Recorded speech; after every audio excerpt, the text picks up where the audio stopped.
time's 5 o'clock, so we will get the evening underway. So welcome along to the Ulladulla Civic Centre for this community recovery meeting. Those who don't know who I am, Stephen Dunshea is my name. I'm the CEO of Shoalhaven City Council. And if I could just take a moment just to acknowledge the traditional custodians of the land on which I work and live, and recognise the continuing connection to land, water and community. I pay my respects to elders past, present and those emerging. Can I also acknowledge in the hall tonight we have our Mayor, Amanda Fidley, our Deputy Mayor, Patricia White, who's here joining us as well, our City Councillor Mark Kitchener and his wife in the room here as well. Have I missed any other councillors? Sorry, Joe Gash is here, Councillor Joe Gash. Thanks for joining us, Joe. I can also acknowledge Inspector Ray Steins from New South Wales Police, that's joined us, who'll be addressing you shortly as well, and a number of council staff that have also joined us. And also welcome Melinda, our Auslan interpreter. So, just a few housekeeping things, if I could, before we get underway. We've got a number of speakers for you tonight. But equally, there's going to be plenty of time for questions and answers. That's the most important thing that we want to go through tonight. So tonight's meeting is being streamed live. For those who can't attend, so those online, welcome and thanks for joining us online. We're here to give you as much information as we possibly can tonight. As I mentioned, we have Melinda here doing the interpretation. If I can ask if there are any media in the room. I did see somebody from, sorry I forget your name, from the South Coast Register. Welcome along. We just ask that you respect, social media. Social media as well. Okay, well thank you for joining us. Just in relation to media, if we ask that you would respect that this is a safe space. So we would ask that you don't take photographs of the audience or conduct interviews inside the hall for reasons of privacy. If you need to do interviews, if you'd like to do interviews, please take those outside of the hall here tonight. As I said, we'll then invite questions after we've had a few speakers. We'll invite questions and we'll attempt to answer as much as we possibly can this evening. And we do have, when we get to that point, we do have a roving microphone. So Sally's here with another microphone and we'll get that microphone down just so that everybody hears the questions and we communicate as best we possibly can to get that message out tonight. For those of you that are online, if you have questions, if you could please post them in the comments section, which you should be able to see on your screen when you're viewing, and council staff will do their best to answer those and address those questions after the meeting. So, as we said tonight, it's about getting as much information out there as possible and answering as many questions as we possibly can. If we can't answer them all tonight, we will record those questions, we'll take notes and we'll get information back out through whatever channels we possibly can, through media releases, through our normal website, through Facebook and any other means that we possibly can. And just on that note too, I would encourage you to keep up to date with the information that we are providing from Council's Bushfire Recovery website. There is a stack of information on there. As soon as we're getting advice on anything that is coming from federal government, state government, anywhere that we hear information, Service New South Wales, we're getting on that website instantly. So please, that is the source of the latest information from Council. I'd also like to acknowledge that this is the first of what is going to be a number and many meetings that we have in the days, the weeks, the months, and potentially much, much longer than that as we go through this recovery process. It's been a very, very difficult time. It's been an exhausting summer for everybody. We've come to this point and it's fantastic tonight to see a bit of cooler weather. The rain yesterday and even a bit more drizzle tonight. It's fantastic to see that. And it's fantastic to see that there's some green coming back on the highway as I drove down here this afternoon. But we do acknowledge that this is a long journey. As I keep saying it to our teams back at the office, that I think we're going okay at the moment, but remember this is a marathon, it's not a sprint, and we are all in this together. So council is there by your side to help you through this, to lead you through this, along with the other agencies represented here tonight, Office of Emergency Management being one of those. So again, thank you for joining us tonight, and we'll get on with our guest speakers to give you that information as soon as we can. We were expecting, yes, you have arrived. You were here, yes, Mark, you did. So, first one I'd like to invite forward is to give an update on the situation of the fire, of the emergency, of the declaration of the emergency, just exactly where we are at in that respect. So I'd like to introduce RFS Incident Controller, who's done a fantastic job right throughout this whole summer.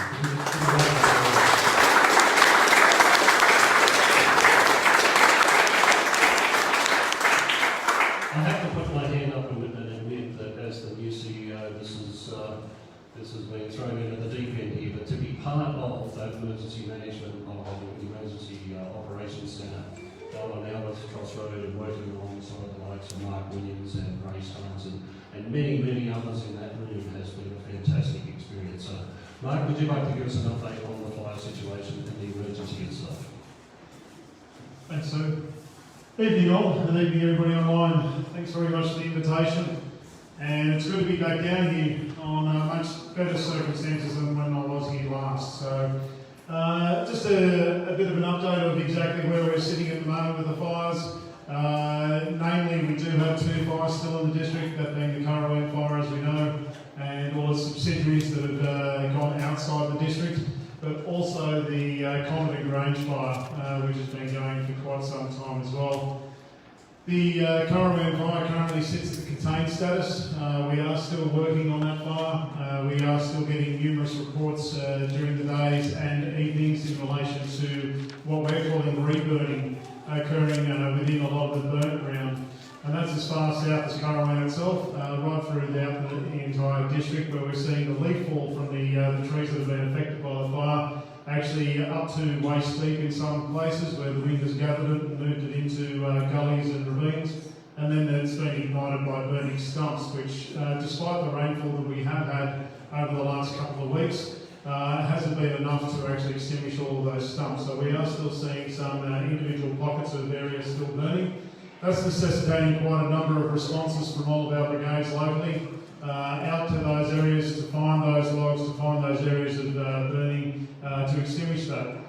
In the normal circumstances, we'd often let those areas just burn out, but the risk is that we've got leaf litter burning, albeit a lot less intense than the first fire went through, but it does have the potential to get out to our containment lines and then back into fresh unburned fuel. So there is a risk associated with that. We are hopeful we are going to get more rain later on this week. However, there is, at latest reports, we're not going to get as significant rainfall as we were originally hoping, or there is a chance we may not get what we were originally hoping. Keep your fingers crossed, hopefully we will. So the other area of operation that we're currently working is up around below Talon, to the north and western corner of our farm. We have remote area firefighting teams been working in there for the last couple of weeks, as well as a number of other spot fires around Fitzroy Falls. But the focus at the moment is around that Talon area, where we have the fire creeping down to the river's edge.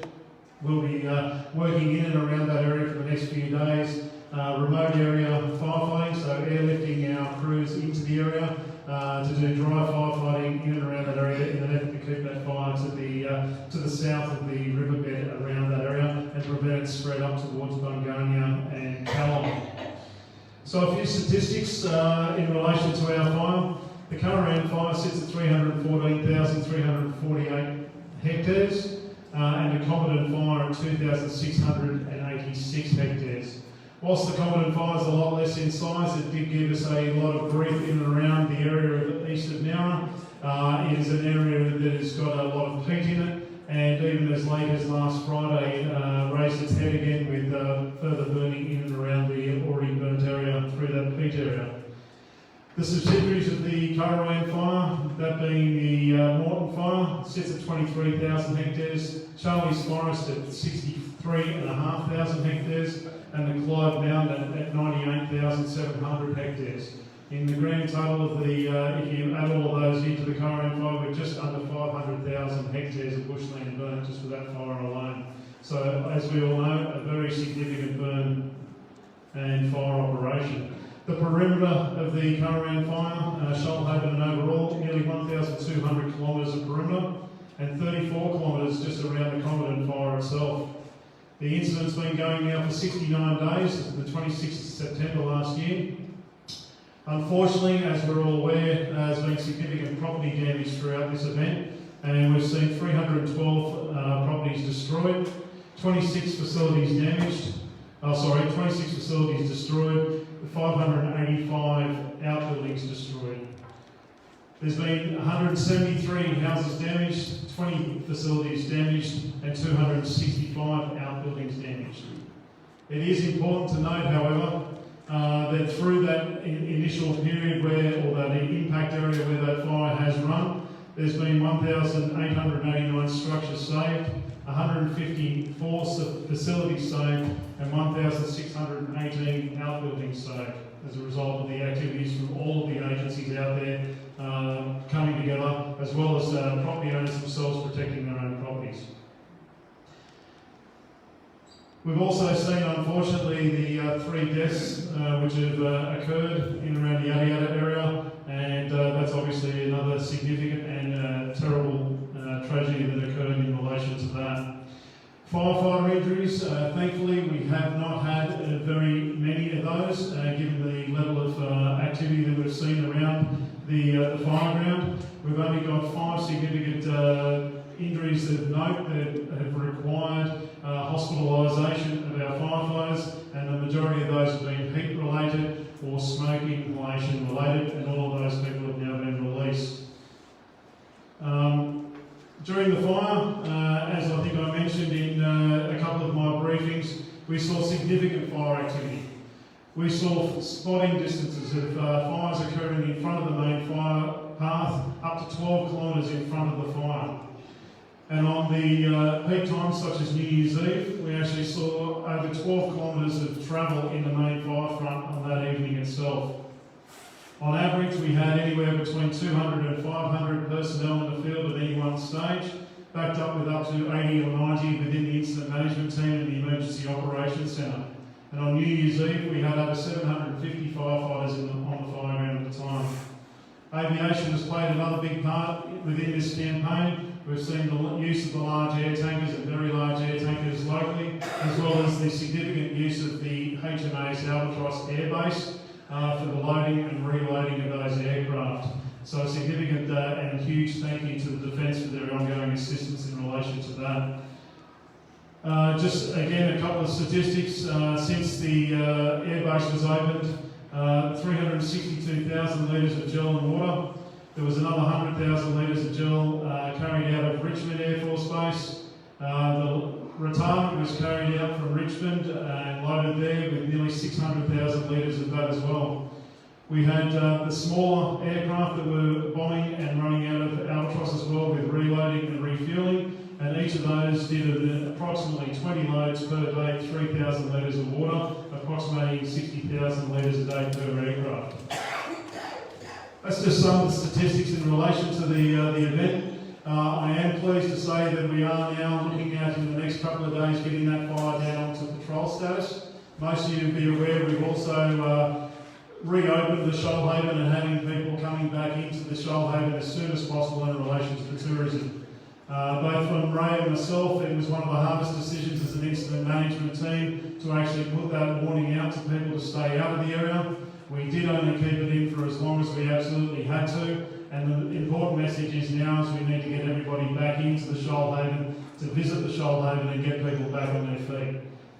As Stephen just mentioned, recovery is going to be a huge thing. It's going to be an ongoing thing. It's a marathon. It's going to take more than months. It's going to take years for everybody to get back to normal. But I please implore everybody not only to show the support that you showed the emergency services during this event, but also lend each other a hand and get through this recovery process. Avail yourselves of all the support that's available, whether it's for building assistance through to counselling. please avail yourselves of it, talk to each other, support each other through it, and personally from myself, thank you to all the community for your ongoing assistance and adhering to those warnings when they were issued. Very, very much appreciated. Thank you.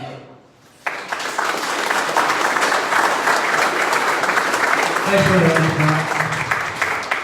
But truly, Mark, a sincere thank you to every crews that did so much work, the unbelievable effort that was put into to protect as much as you did with life, property and the rest.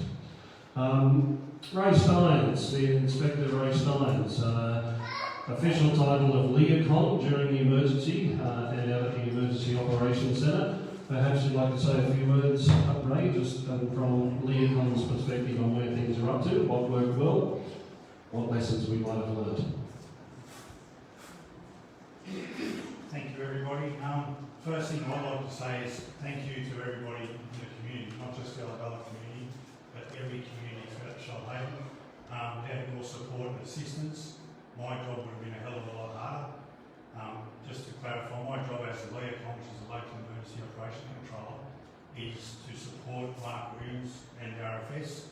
And to do that, we have a number of what we call functional areas, from not just local government, but from agencies that you would not even think of exist. And they are there to support Mark and the RFS and all the forest. To the extent where all the planning, from the initial incident where Mark called me and said we've got an issue on the 26th of November, we put in place things that, including asset protection zones in and around not just communities, in and around areas such as communication towers and all the other infrastructure that you may want to think of. I'd hate to guess what would have happened if we didn't implement those asset protection zones. The amount of things that it's very, very unfortunate, obviously, that the things that we've lost, that we're replacing and repairing at the moment. But if we didn't have the assistance from all the functional areas, I dare say the damage would have been twice, threefold of what we actually experienced. So to those functional areas that are represented here today, I say thank you very much for your assistance, your planning, because if we didn't plan and have that assistance, the devastation would have been a hell of a lot worse. The people that were in that EOC, the Emergency Operations Centre, in support of the RFS, sometimes that EOC, we worked out 42 days it was open for 24 hours a day. Well, that means those functional areas are providing someone as support for that length of time, and that is unprecedented here in Shoalhaven. We worked out, I think it was pretty much every day there was someone in that EOC from some functional area to support the RFS. So to those people, I say thank you. From moving forward, we will, as the LEOCON, I'll be assisting the recovery committee with whatever is needed. From a policing perspective, can I say thank you for the assistance and the cooperation that we've had from everybody, not just the affected communities, but the unaffected communities. Without their assistance and support and adherence to the warnings that were sent out by the RFS in a timely, that everything worked out to be as best possible scenario. Can I reiterate what Mark said? The decision to basically close the Shoalhaven was not made lightly. We knew the ramifications, not just in relation to tourism, but in relation to the communities themselves. And on the, I think it was the 30th of January, when we basically got 25,000 tourists out of areas that had one access egress point. If we hadn't have implemented that, and trust me, that was a massive effort from everybody involved. If we hadn't done that, the houses, the lives, and the other tragic circumstances that happened throughout the emergency, again, that would have been substantially greater. So for those people that assisted with that, can I say thank you? Basically, I think that's about it. I'll happy to take questions at the end when everyone's had the chat and had to say. But again, thanks Mark for your work. Mate, I couldn't have done half the stuff I did without you and your team, so thank you very much. Thanks very much, mate. Mike mentioned that this Currawong fire started on the 26th of November. At that stage, following that fire into early November, following the Office of Emergency Management guidelines, what was established very quickly was what's called our Disaster Recovery Committee. We established that in, I think we had the first meeting mid-December at the Emergency Operations Centre. But that was in response to the damage that had been caused to property at, primarily at Bawley Point, where I think at that stage there were 16 properties, I think there was the figure note, something like that, that had been damaged by that fire. But in accordance with those guidelines, we did get the committee up and running very quickly. At that stage it was a joint committee between Shoalhaven and Ulladulla Shire councils, the two councils working in sync for a joint recovery committee. At the end of that first meeting, it was very clear that Shoalhaven wanted to lead the way with the recovery. So we made the decision to look for a specific recovery coordinator, and we set about a task of trying to find the best person that we could bring in to make sure that we were ahead of the game, so to speak, in relation to the recovery effort. A few names were thrown around, and one led to another, and we found a gentleman by the name of Vince Di Pietro, who I rang out of the blue one Thursday afternoon. I introduced myself and said, "Have I got a deal for you, Vince?" Vince very politely said he may be interested in helping, but he'd like to know some more about it. But very much I knew from that first conversation that Vince's heart was in this. As a long-standing resident of the Shoalhaven, former commander of HMAS Albatross, he was well qualified, well suited to take on this role, and I was very, very pleased when he agreed to do that. Now that was at a time when we had about 16 properties damaged, but he said what he could do is think about that in the early weeks of January. He wasn't going to be available for the first 2 weeks in January, but after that he would come and join us. But we know what happened between that first meeting in mid-December, New Year's Eve, and then into January with the devastation to the point of what we've got now. So what Vince originally agreed to has turned out to be much more, a much bigger task. To assist council, to assist emergency services, to assist all of us in getting through this disaster and getting putting a process in place, a clear process in place to keep this recovery on track. So Vince is on board. He's been working very closely with myself.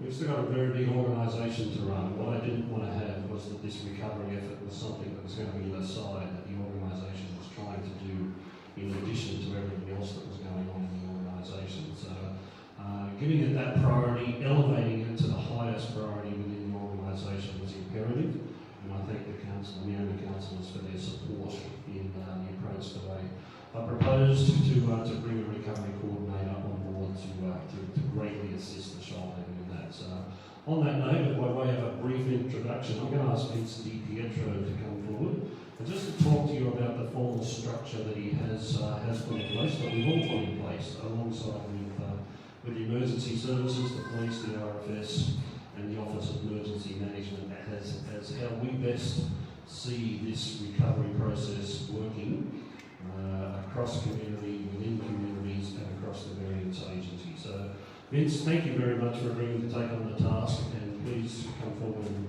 say a few words. Thanks very much. Good evening, everybody.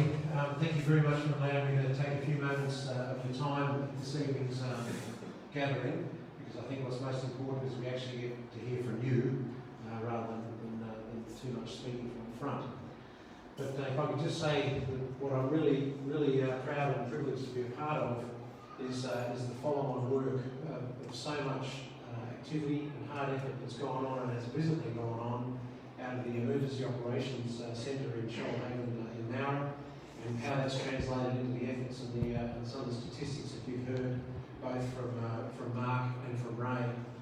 As far as the council is concerned, as a long-term resident of Shoalhaven, and I've been a ratepayer here for over 4 decades, I never thought I'd hear myself saying that I'm really proud of my rates at work in council. There has been an amazing amount of spirit and goodwill, but most importantly, translating that into real action, and I'll just walk you through that in a moment, and where I think that's at. Putting it very simply, the vision of the council, the mayor and the councillors, is for us to be able to walk from this in the future and walk into a Shoalhaven which is better than the one that was attacked by fire. The aim of the Shoalhaven Recovery Coordination Committee is to make sure that we get everybody in our council area back on their feet as fast as possible. Now, some of that is not going to happen as fast as you'd like. I get it.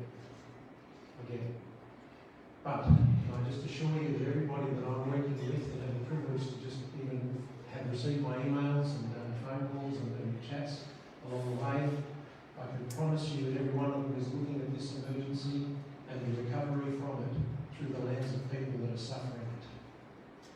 And I do understand that there's an awful lot of things that have got to go very, very much in front of mind's eye and have yet to evolve and unpack for people in coming to terms with what they've suffered, particularly those who have been hit not only with their properties going, but also having had some experience or contact with those who have. So even if you never saw a lick of flame, you are nonetheless exposed to certain things which are going to take time to work through. So one of the 3 messages from me, really simply, is my priority is on that word coordination. If we're forcing duplication on people at this particular stage of their trauma or their experience, that's not helpful. So what I'm trying to do is make sure that I can zero in on the things which I think are duplicated or causing people to do something more than they need to. And we can talk about that in some detail further if there are any questions on the subject. But just suffice to say that coordination is the main part of my title. The second is, if coordination is going to work, just trying to Thank you. It's not many times I have a face for radio. So, if coordination is going to work, what's the key of that? And it's registration. Now I do know and I get it, that we're probably asking people to register too often. When you go upstairs and you see those extraordinary facility which has been set up by the disaster welfare folks and the Office of Emergency Management in the City of New South Wales Government, it's a terrific facility. But I do understand that one of its shortcomings may be that people are being asked to register too often at each individual desk. That is something we've got to work on to improve for the next time we're going to have to do this, and there will be other time. But having said that, the registration is really important. Why? Because if you're to use any of the things which will be made available to as many people as are eligible and deemed to be in really serious need, you must have your name registered somewhere inside New South Wales Government. And that's why the registration, as laborious and as duplicated as it sometimes is, has to happen. Now, as of yesterday, and I haven't got today's numbers, but as of yesterday, when you think of the size of the Shoalhaven in terms of people in the area, 592 people have already registered their concerns up through the desks upstairs. Now, I do know that Andrew Jenkins has been putting a hell of a lot of effort into making sure, especially for those who are particularly being hit by the loss of property and personal tragedy, have been contacted by Andrew Jenkins on the phone. Now, if you haven't been already, I promise you will be, but we've also got to make sure that we marry a bunch of the data which we have gotten from other sources to that data which we're getting out of here to make sure we can capture as many people as we can and that nobody falls through the cracks. That is not an easy task, but we're not stepping away from it, and we promise we are undertaking it. The third thing I want to solve, before I go any further, let me just have the picture up to this. what does all this mean to you? I'm going to show you a picture of how the model of our recovery committee works. I'm not even going to describe it or explain it to you. All I want you to see is one particular part of the picture which is very important. While that's coming up, we'll just have to move on to the final topic. The final topic is information. Please, please, please use authoritative sites for information. By that I mean, I know that not everybody has access to the internet or the web, because not everybody is familiar or au fait with using it. I get it. But that's one of the reasons this place here exists. When you do get here, if you need to see or understand anything, go to any of the Shoalhaven City Council workers and just ask them if you can have a copy of their latest bushfire recovery update. For those of you that do know about access to the internet, get onto that page. As much as we learn on a daily basis from authoritative sources, we put straight onto that page. As recently as 3 hours ago, we tracked down through the Insurance Council of Australia that there is a really concerted effort to use local tradies wherever we can. And that the Insurance Council has actually got a tradies registration page from their website, insurancecouncil.org.au. We put that straight onto the Shoalhaven City Council webpage and the hot link to that site for those tradies keen to register. So that's how fast we're keeping this information up to and fed to the website as much as we can. Acknowledging that not everybody has access to a website in person, but they can certainly meet someone face to face in this place if they need it, or at the Shoalhaven City Council if you need it, to find out what that data is. Now, this is the picture. It looks very colourful. I only need you to be sure of one thing, and that is the extreme right-hand edge of the page as you see it. All that says is community input. That is what feeds this machine. We're not operating in isolation. We need input from the community, either through the councillors, your local ward councillors, and I know that all of them have been active in their particular patches. Do not refrain from letting them know if something's burning your borders, and we'll get the information to the local recovery committee through that chain. We also have a very important input into the committee system from the recovery centres. Now, at the moment, there is one. It's here in Ulladulla. We're about to invest some time and effort into making sure we've got a mobile penetration up into the northern part of the Shoalhaven, and Kangaroo Valley in particular. And as long as we know that those recovery centres are being used as the focal point for people, we can draw information from that and take it for action as well. You won't be able to see it from where you're sitting, but it's really important that there are two parts of the information that's coming in to that committee. The first, is it doable now? Is it relatively short term? Is it considered normal council business? If the answer to that is yes, from the Mayor and the CEO all through the building over there in Nowra, they've been instructed to use their initiative and just get on with it. If you can get the job done, get it done now. The important bits, the ones up here, are they systemic, longer term or broader issues that the recovery action teams or the folks inside council that have been formed to respond cannot get to, then refer it to the committee and we'll get it north. And the reason for that is because we're directly plugged into Dick Allen and his team up in Sydney to get the bigger issues which are region-wide or are too big for a council to solve on their own to get on with it. What was the underpinning and the logic behind this? Put very simply is that when all the media has died down and when people have actually left and not all that worried about fires anymore because that happened last month, there's only one body of people that is going to be able to pull this through and get the thing fixed. And that's the people in the Shoalhaven City Council. And council understands that. The Mayor lives and breathes it. The CEO is right across it, and believe me, I receive his emails on a very frequent basis.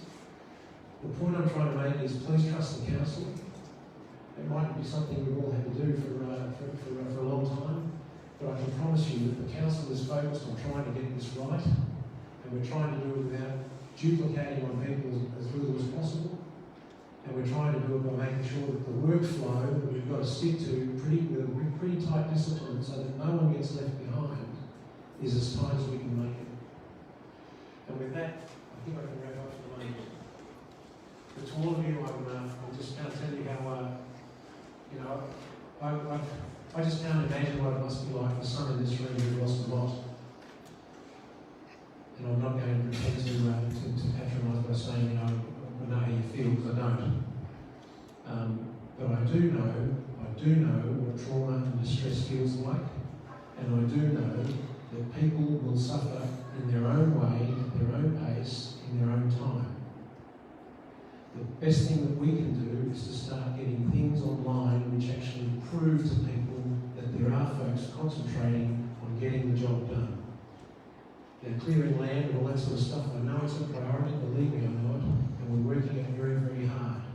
But if we don't do it in the right sequence, we will end up with some people getting further down track than others, and then as the rest of the area catches up, we end up with all sorts of contaminants and that sort of stuff, which enforce all of that good work already done to be negated. That to me is duplication of the worst kind. But happy to take questions about that afterwards. Thank you very much for listening. Back to Steve.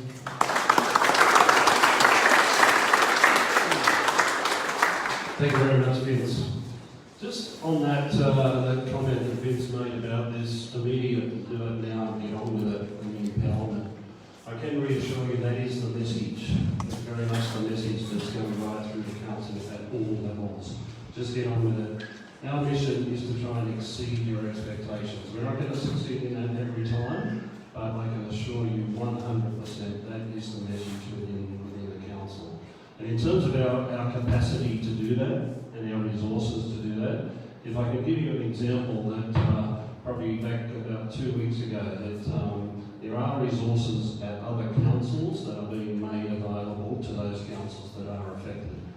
I can tell you that 2 weeks ago I had crews, staff, equipment working in the Shoalhaven from my own council, from Shoalhaven Council, from Wollongong Council, from Sutherland Council, from Blacktown City Council and Woollahra Council. They had all volunteered staff, equipment, time at their expense to put people up for accommodation down here in the Shoalhaven to support us as we get through this. And those resources are still there as we move into further phases of this recovery, particularly as we get into the rebuild, the DA processes, those things which are going to be very, very exhausting for all concerned, if I can put it that way. We will provide the best resources, the capacity for us to accommodate what needs as best we possibly can. One of those resources down here in the southern part of the city, you may actually remember, many of you will be familiar with the gentleman sitting in the front row here in the Shoalhaven City Council. He retired from council not 12 months ago, 18 months ago. Time flies, doesn't it? Warwick Papworth, who for many years ran the Ulladulla Civic Centre here. I just got a wind from somebody that Warwick had made some inquiries about how he may be able to help in the recovery process. So I said, find me a phone number.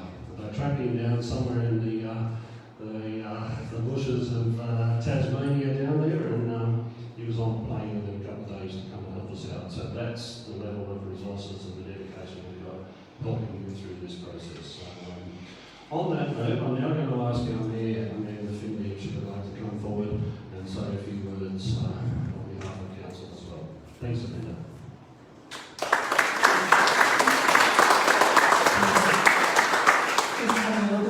Filled up substantially since I sat down, and looking around the room, I can see so many people here that I've been talking to over the last 2 months, and that has been the longest 2 months of all of our lives. And I just really want to acknowledge all of the work, all of the energy, all of the emotion, all of the things that we have all been through together.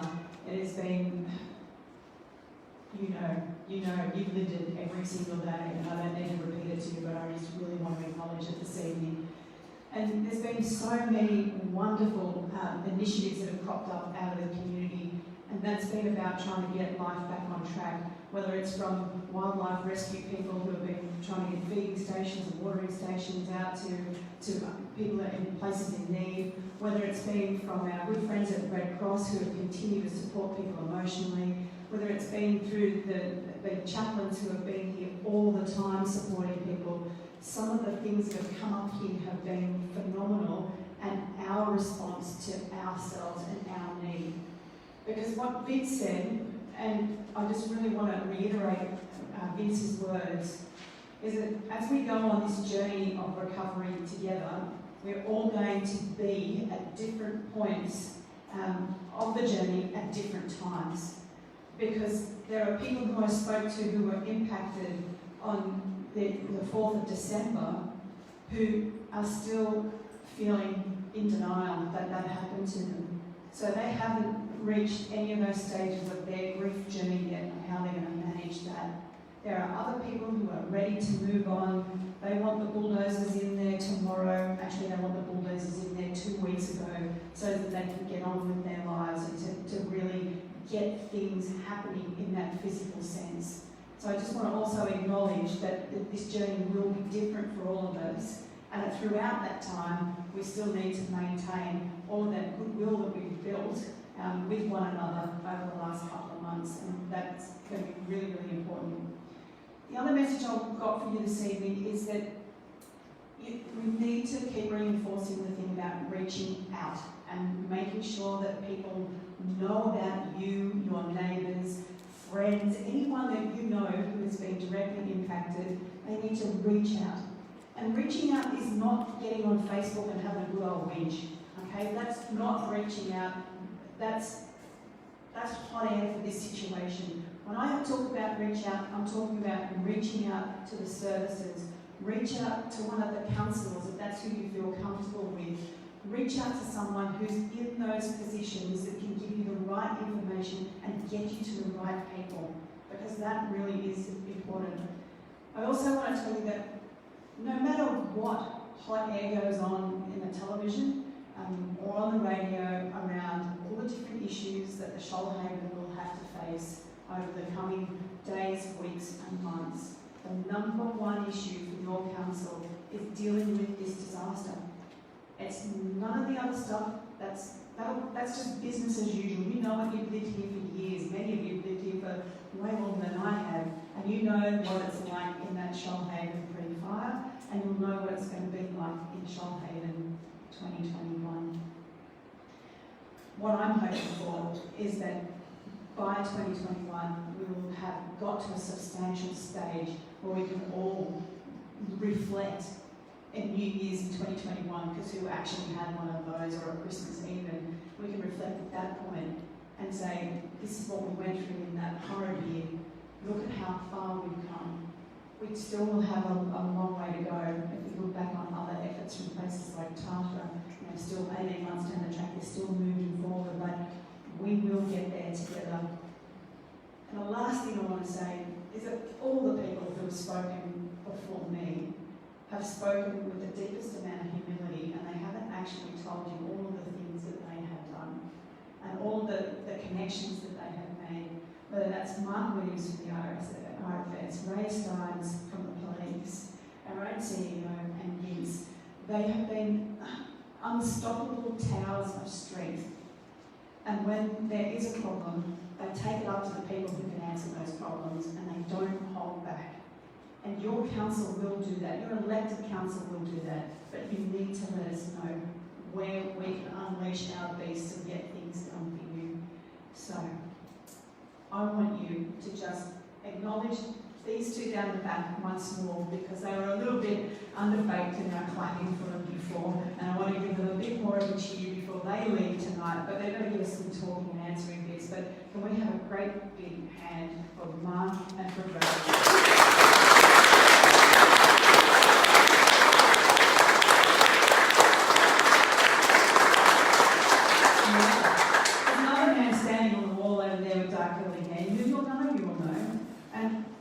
Michael, when I say giving a great big hand to Mark and Ray, I just want to also single you out. This guy works for National Parks and Wildlife Service. They've been on the front line every single day over that period of time, same as our forestry workers, same as our OEM staff. There's been so many people that have been on that front line, and a whole bunch of volunteers. So when I single out Market Roads, I give them a big clap. I want you to make sure that when you go home tonight, that they're just actually symbols of the great, big, massive Shoalhaven effort that has gone on over the last few months, and take that message back that we're all very, very grateful for everything from every single corner of our community that's been done. Thank you.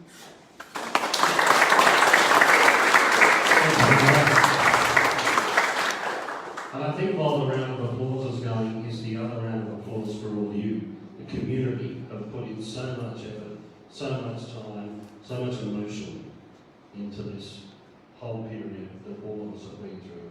So give yourselves a round of applause as well.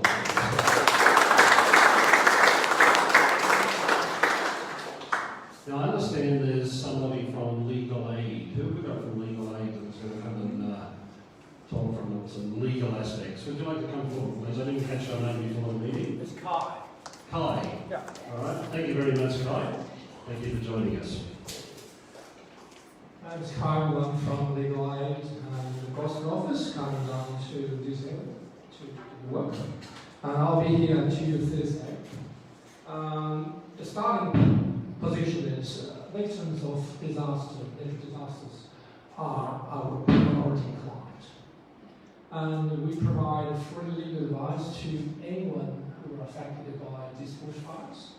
And the general topics covered by the advice would be insurance claims and disputes, including how to appeal review negative decisions, and also the financial hardship. If you are employed for whatever the reasons affected by the bushfires, your employer stopped the business and you can't have your own income, then you can have a financial hardship application to the bank, the mortgagees. The other topic is, the common topic is employment-related issues with retirement, the various leaves you can apply for. And then there's the tenancy issues. If you're a tenant, and you're affected by the bushfires. The last common topic is the government entitlements sometimes. Well, we all know actually the government will provide some monetary relief and other entitlements you might be interested in.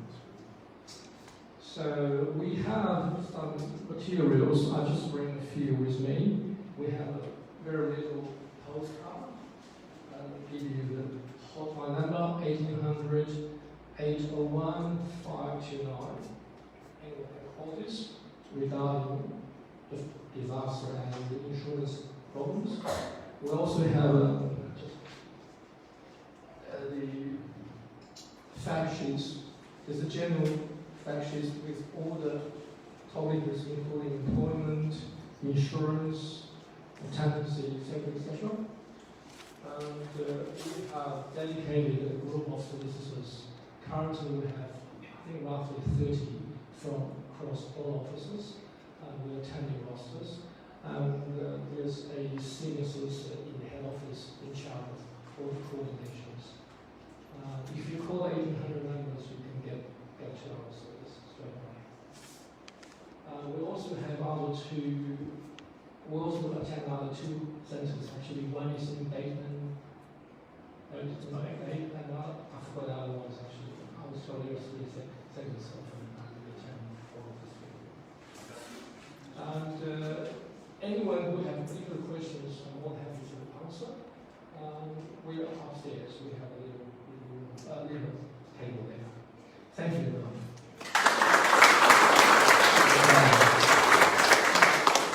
We will move to questions now, but I'm actually going to start the questions because, and in doing so, I'm just going to refer back to this chart. I know it's very difficult for you to see this, but the chart that we put together as to how this recovery is the recovery committee and the recovery structure is operating. The recovery committee here, being the LEOCON, the LEMO, the REMO, Regional New South Wales, RFS, and the recovery coordinator who's chairing it, which is Vince.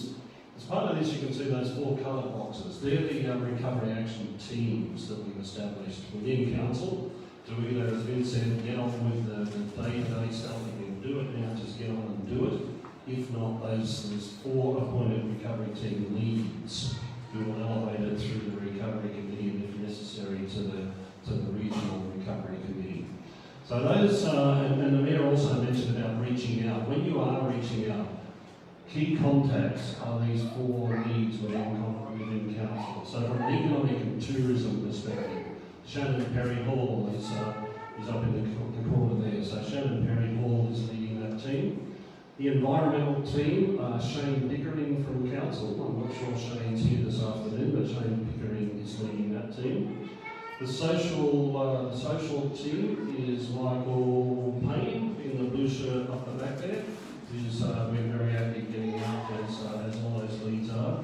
And I mentioned Warwick Papua, I think, flying back from Tasmania to help us out. Warwick is leading the build team, which is where I'm going to direct that first question, because I imagine the question that's on everybody's mind is in relation to the clean-up operation. What is happening with the clean-up operation? There has been an announcement from the Premier that they will pick up the tab, both the state and federal government jointly picking up the tab for the immediate clean-up operation. So in preempting that may be one of the hot topics and one of the first questions, I'm actually going to ask Warwick to come up and lead that discussion about where is that process up to, what's happening with the clean-up, what are the logistics, what do we know and what do we not know at this stage. Thanks, Warwick. Hello everybody. So certainly it's been the question I've been getting a lot up here as I've been here the last couple of weeks. So as Stephen mentioned, the lead contract has been appointed by the state government, Lang O'Rourke. They were appointed about a week ago. We got the announcement last week. So they're going to be moving fairly quickly in contacting people that have already registered. So it's very important that if you haven't already, that you register with Service New South Wales for the clean-up. I know that registered Vince was alluding to before, there's a bit of confusion about multiple registrations. But whatever registration you've done for other assistance, you need to do a specific registration with Service New South Wales for the clean-up. That information will go to the contractor, and then the contractor, Lang O'Rourke and Public Works, are basically working hand in hand on that clean-up. They'll be contacting very shortly, hopefully over the next couple of weeks, people that have registered, because they'll be giving you a deed of release to get your approval to enter on your land and carry out the clean-up, and they'll be taking care of the full clean-up. So that registration is really important. The indications we're getting, there's no guarantees, but they're indicating that they hope to be starting to do work in Shoalhaven through February, later in February, and the government's certainly given an undertaking on most properties that we cleaned up by June this year. So it's a pretty massive task. Some of the numbers that were thrown around earlier were in Shoalhaven, but of course the whole of the country of New South Wales have a lot of properties to be done. So at this stage, moving forward, the lead contractor has been appointed. I believe they're also going to be seeking local contractors to register with Lang O'Rourke if they're involved in clean-up operations, and they hope to be using local contractors as much as possible as part of that work, which is really good. And we came to see them on the ground. I know all you people will, because most people that talk to me want to know when it's going to be cleaned up, when they can start building. And it's obviously going to be much better if a lot of that happens together, particularly in places where there's a lot of properties damaged in one small area. It's much better if it all happens together. But that's as much as I can say definitively. I know some of that wasn't very definitive, but it's all starting to look like it's coming together.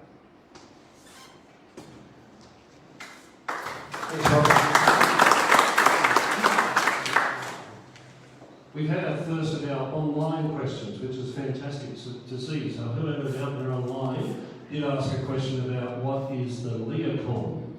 The LEOCON is one of the statutory positions in relation to the recovery operations under the Office of Emergency Management Guidelines, and the LEOCON stands for the Local Emergency Operations Controller, is that position. So we heard from the LEOCON Ray Steins a little earlier, so that position is a police position, and Ray Steins and Dave Cochran, Ray's colleague at Nowra Police, have fulfilled that role, along with there was another officer relieving from time to time in the LEOCON points. Other questions? It's time to hand over to you guys.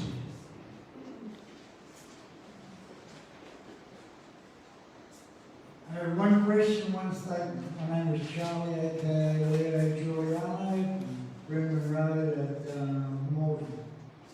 The question I'm asking is, when is the bridge on Wheelbarrow Road going to be fixed? Because that's one principal way home. Alternatively, I either go down to Terminal and go up Monkey Mountain Road, or I have to go to Milton and along Cribio Road through Woodburn and Woodstock. That's the question. Okay, that's a very good question. There's a number of bridges that have been completely destroyed in this. Have you got an update on that, Warwick, that specific bridge? We have an application of RMS for emergency Sorry? replacement. The information I have is that our engineers have made an application with RMS for replacement of that bridge, either on a temporary or permanent basis as soon as possible, and along with all the other bridges that were burnt. So we're pushing those pretty hard to get replaced as soon as I can. I can't give you a date on that yet because we're waiting on a report from RMS. Okay. The statement that I'd like to make is regarding people that are starting bushfires and the damage and destruction they cause. I wonder what info can be passed on to our magistrates for these people who are causing so much damage and destruction to get the penalty that they rightly deserve. And I'm talking about taking into consideration the destruction that the fires that they start actually cause. Very good comment. Can I ask Ray Steins to comment on that? Or pass the microphone back to Ray. Well, he's coming this way.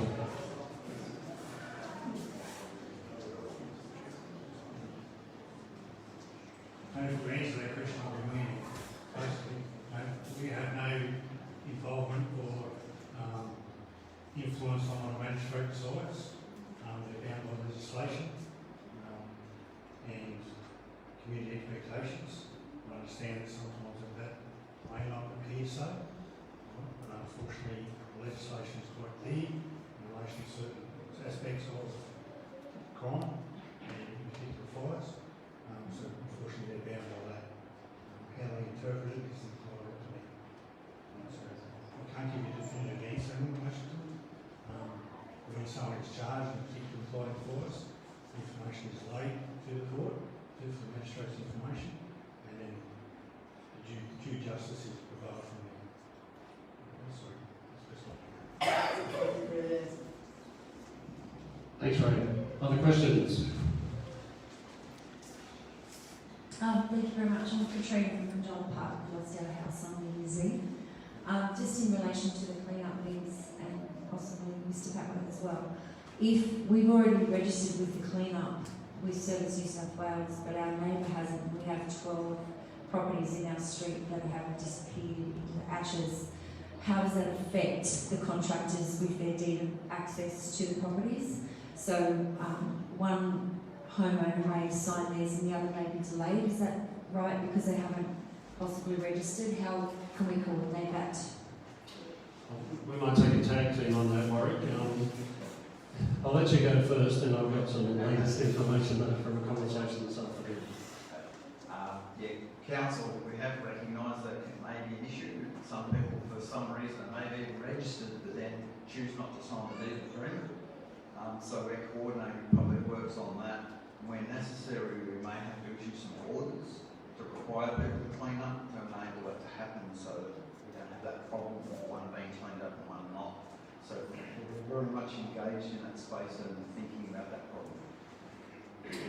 The other part that I wanted to add to that is that as late as at lunchtime today, I had a conversation with the member for Claimer, Gareth Ward, who isn't available, or is Shirley Hancock for these meetings. There are, I won't be seeing there was a cabinet meeting this afternoon.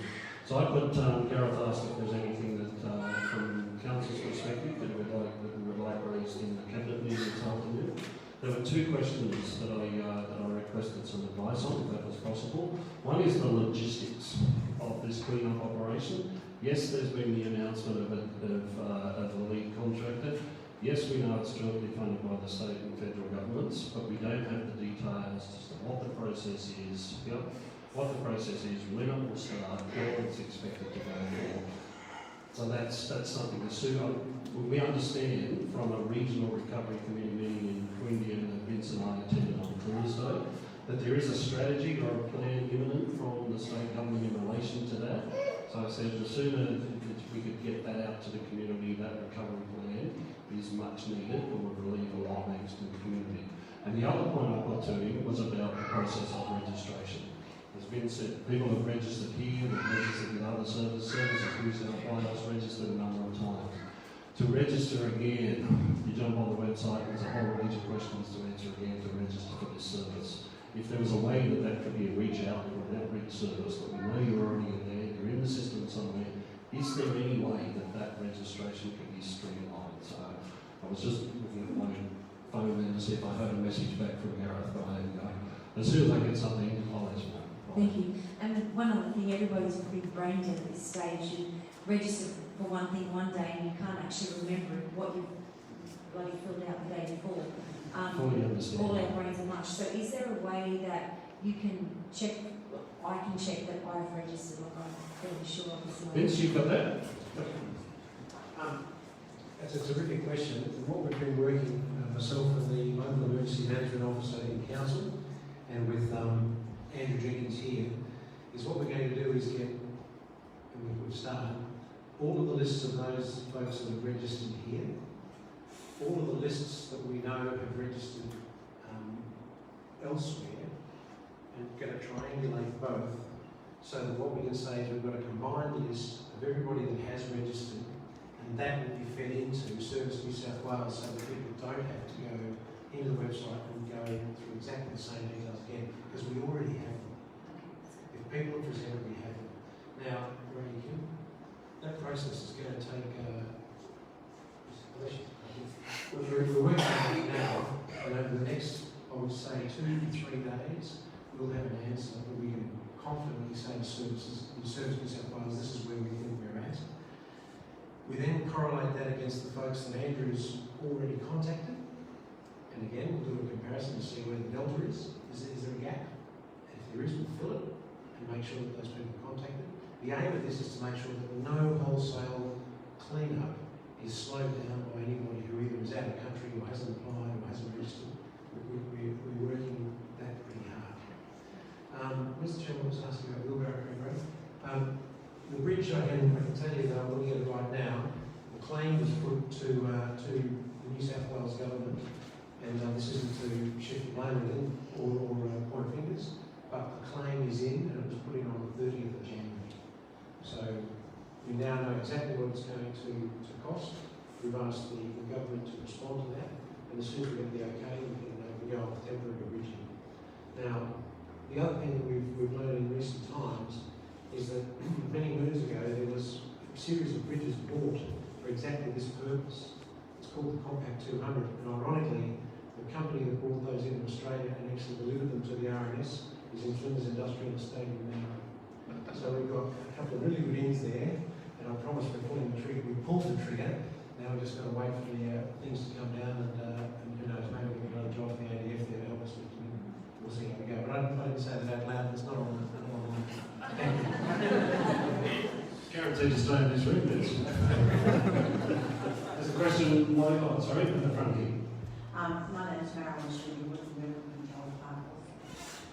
My question, I'm not sure if you can answer it. A lot of the properties around us on the Conjola Road are taped off because they're asbestos affected. And I'm just wondering, with the clean-up, is the intention to address the asbestos affected properties first before moving on to the newer homes that are not affected that way? In the absence of Warwick having any more detailed information, I would say that's going to be part of the information that we're waiting on in terms of the strategy as to how this is going to unfold, the clean-up operation. But have you got another comment for it? I mean, from any sort of rational point that should happen first, and everything I've seen so far is saying that the asbestos cleanup is the first stage of the cleanup, because it's the only way you can do it. So, and just as an addendum to that, if it rains a little more heavily than it has so far, or even with current rain, does that affect, we are lower than the asbestos-laden properties, because we're at our last block, and I'm just wondering if rain will affect the impact of the amount of asbestos that's around us. Thank you. The asbestos, as I understand, has been sprayed, but I'll get worried to comment again. The rain is probably a positive rather than negative thing in relation to asbestos sheet fibres. It has been sprayed once, and my understanding is that the Langor Rock is intending to go around and do another spray fairly soon. That's all about keeping the fibre moist, the sheet moist and the fibres moist. So rain is not usually a big problem in asbestos in terms of spreading it, unless it was really serious rain and we're going to have to deal with that. I would hope that I'll be starting to put in some sediment erosion controls. We've been pushing through our recovery committee that we believe they need to do some sediment erosion controls to stop those sorts of problems. Yeah, sorry to harp on that same thing. With the high winds that we experienced a couple of weeks ago, a lot of us have metal roof sheeting, and that roof sheeting has blown away from the original destruction site. And my understanding is that those sheets weren't lifted in order to spray the asbestos. Now I take on board what you say about rain might be a good thing, but we now have exposed asbestos around the top of Conjola Park and possibly lower down on the 3 streets that are between the entrance road and Lakeside Drive. And if the winds continue to blow, I think it would exacerbate the problem. Yeah, I agree with what you're saying, and that's going to be a job for our contractors. The asbestos issue is very high on everyone's mind. The EPA is involved in making sure that process works. I'll raise the matter with the EPA City tomorrow and just see what they think about that and pass that on. Thank you. Yeah, that's right. There are discussions with Council and the EPA tomorrow. I'm aware of those. There's a question on the back. Hi.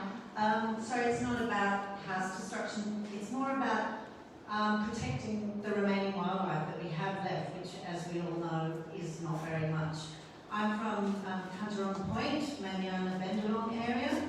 We currently have 2 proposals for development, one Maniana Estate, the other one on Inyarda Drive. We've got the Maniana Drive, Maniana Estate site is preparing to be cleared. It's 20 hectares. It's one of the very few places down there that was not burnt. The developer is currently putting up nesting boxes into the burnt out state forest. And the condition was that they had to put up 106 nesting boxes for 3 months before they could clear. But those nesting boxes are going into completely burnt out estate. We probably have 100 hectares of unburnt land down on that whole peninsula, and I'm just wondering what council can do to protect these sites, as they are our only biodiverse areas left in the areas, and all the remaining animals, that's where they're living. And as people know, no animals are coming into care. They've all been incinerated. And so what we want to know on that peninsula is what council can do to protect the remaining animals, plants, vegetation, insects, whatever is living there. Because if this land gets cleared, this a 76 hectare development and a 20 hectare development, we won't have any wildlife down there at all. But that's a very detailed question, a very good question. We've made a note of that. I don't have the environmental team lead here tonight, so we'll take a note of that question. We'll provide some advice back specifically in response to that. We've taken a note. Thank you. Do you need a contact, or how would you get advice back? Well, we would put it on our website in terms of that answer, but if you want to send an email directly to council as well, or forward that to me. We can respond directly to you, but it's good that we get the advice out to everybody. Yeah, because it's not just about our area. I'm sure there's lots of other areas with tiny pockets of unburnt area that people are desperate to protect. I'll get your details at the end of the meeting. We'll talk some more. There's another question up the back over here somewhere, I think. Yep. Just wait for the microphone, it'll be good for the webcast. Peter Dunn, representing a number of the residents out of Conjola. Just on the asbestos thing, can I broaden that from Marilyn's point? We have been asking for some time for monitoring of the asbestos flow in that area, ambient monitoring. We've not been able to get a response as to whether that's been undertaken or not, and it would be appreciated for everybody if that could be broadcast quite widely. So it's not just how the clean-up is going to go, but actually monitoring the situation there at the moment. Can I ask where that request has come through? Through council and through the EPA. Okay, all right. I'll follow that up, Peter. Thank you. Moving on, one item in particular important to a lot of the residents in our area is the restoration of the children's playground up at Conjola Park. And we want to flag that as being not only something that the kids need, but something very symbolic for the recovery in that area. Great chance also for councillors and other folk to come and perhaps voluntarily seem to be putting that back together. But that's a simple task that would be very meaningful to the residents in that area. Absolutely agree. That's already on the agenda. There are those discussions already underway. Yeah, so we'd love to be able to tell people it's going to happen, ASAP and see that. The other point that I'd like to raise, a lot of residents have been asking about the clearance of the trees that have been felled, particularly along Lake Conjola Entrance Road. In other areas, in the past bushfires, this has been done quickly, as it was done in this case, cleared for safety, but then the question of returning to actually remove those felled logs, which are an eyesore, but also impede the regrowth. If we could ask that that be considered urgent. I think that's already an item on the action plan for the bill soon tomorrow. But if not, we'll add that to the list. Thanks, Peter. Good. Yeah, Vince, sorry. G'day, Peter, and thanks very much for the query on behalf of the folks that are concerned down in Conjola Park. But I'd like to read a couple of paragraphs, I think, that answer both. On the asbestos subject, this was from advice that we got from the experts on the 30th of January. Air monitoring for asbestos was undertaken over many days and at different locations throughout Conjola Park. This monitoring came back with levels below the published guidelines for public health. All properties with asbestos have now been sprayed with PVA to bind any dust or fibres. Another round of spraying was commenced in the week following the Australia Day long weekend, and at this stage no further air quality monitoring is required or proposed by Public Works, but it is likely to be carried out again once the demolition or clearing of all properties begins. Advice from the EPA on the Tartra bushfires, where 70 houses were destroyed, also found no air quality concerns regarding asbestos. No air monitoring results were found to be higher than the guideline levels of Tartra. Having said that, what I think we should do is let's get the air quality results up on the website, and we'll ask if it puts people's minds at ease, and I know it will, and believe me, I know asbestos. If it puts people's minds at ease, we will get that information on the website and we'll make sure that it stays below the national guidelines. And the second we get an indication that it won't, we'll take the necessary steps we need to. As far as the felled tree removal, trees felled by the RFS in combating the fires are considered damage due to fire, and the fire service doesn't clean them up. Asset managers are progressively assessing or felling hazardous trees and subsequently clearing those off the ground. The priority is to secure access and make roads safe and available, followed by clean-up. This is a huge undertaking that will take time across the whole Shoalhaven, noting we're talking just over 330,000 hectares. But this is well underway with crews already working through Lake Conjola Entrance Road. They'll then work progressively through affected side streets and lesser travelled roads. I hope that answers the question. I'm happy to put that on the website for others now on the 30th of January in response to a bunch of questions from your neck of grace. Just on the border deck, we've had the EPA doing the black box monitoring, so they have been checking on the water, which is great. Fantastic. We'll undertake to make sure that that's on the website, and we'll grow the information as it's needs to be grown. Thank you, Vince. Another question up the back. Hi, my name is Rochelle. I'm from Joel Park. Just in relation to the clean-up and Lang and O'Rourke being appointed, and the strategy that you talk of that you're in communications with the New South Wales government, we're saying the 30th of June is when they're hoping to have this clean-up done. Is there a place where this asbestos and all this clean-up is going to go to? Because I would imagine that will impact the time frame if that hasn't already been sourced in the tender with Lang and O'Rourke. So I guess my question to you is, do you feel that that's a realistic time frame, or do you feel that this could be pushed out longer term? Until we see that plan, until we see that strategy, which is why I'm pushing as hard as I can to get that information out, I really couldn't comment on that. Greg Pullen is up the back. If you want to make any comments in relation to the location of the waste material, Greg? Because it's contaminated material, it must go to a licensed EPA facility. In this area, there is a licensed EPA facility at Windoma, near Goulburn. There is also another one at Lucas Heights. So my understanding there are the two licensed EPA facilities that are available to us from this area. Thanks, Greg. That probably doesn't answer your question, but it's all the information we have at this time until we get some more information from the state. When do you anticipate that you ask them for a time frame when you're expecting to get that answer? As I said earlier, Vince and I were over at the regional recovery meeting on Thursday last week in Queanbeyan, and we understood the message coming out there was that it was imminent.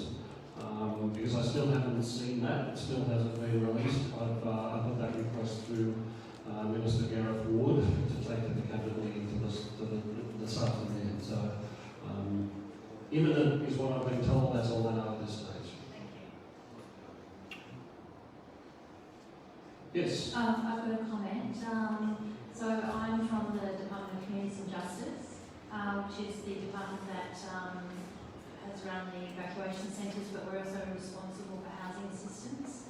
There's a team that's been set up across the Ulladulla, Shoalhaven and Southern, which can assist people find intermediate, medium-term, long-term rental accommodation and various other options. So as people need to move out of the temporary arrangements that they're in, there's a team who can assist with that. And also there's a number of products that people can access, people who have lost their homes due to the bushfire or had damage they can't return until repairs are done. There are a number of financial products. So you can access the service through the recovery centres, but also through that New South Wales hotline if you say housing assistance, as you go through the system, you should get to us. So I really encourage people who are in that situation to access the service and see what's available. So just to wrap that up, that's a fantastic comment. So to wrap that up, that information is available from upstairs at the recovery centre, or is there a phone number, website that people can jump on? Yes, so we've had people at the recovery centres. We're working in partnership with Southern Cross Housing, which is the main social housing provider for Shoalhaven. So every day between around 9:30 and 10 through to 4, there's somebody there at the centre at the stage. And there's various hotlines, which I'm sure everyone knows, but the Services New South Wales one, the Housing Contact Centre are the best ones to go to. Thank you for that. Sorry, Greg, did you want to add to that, or so you jump up there quickly? No, not to that one, but a general question. In the room here, there'd be business people. Now, business people may want to get involved in the recovery process, or in contractors, subcontractors to government or other major contractors.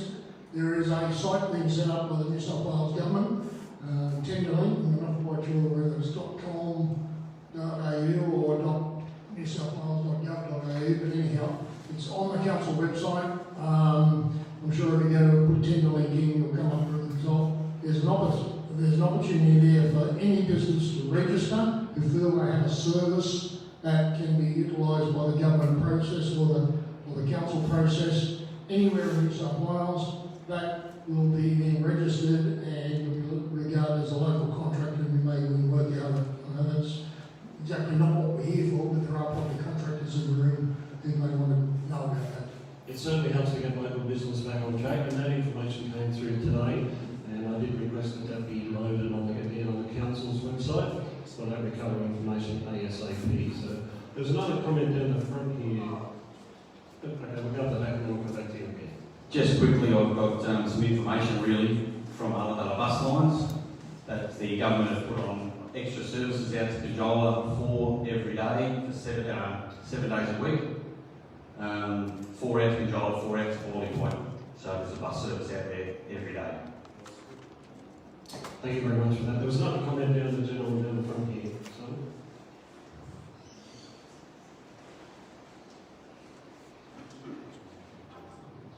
I would like to commend Lady Mayoress Amanda Binlow, whatever her name is, on all the bouquets that she's bestowed on police, RFS, National Parks and Wildlife.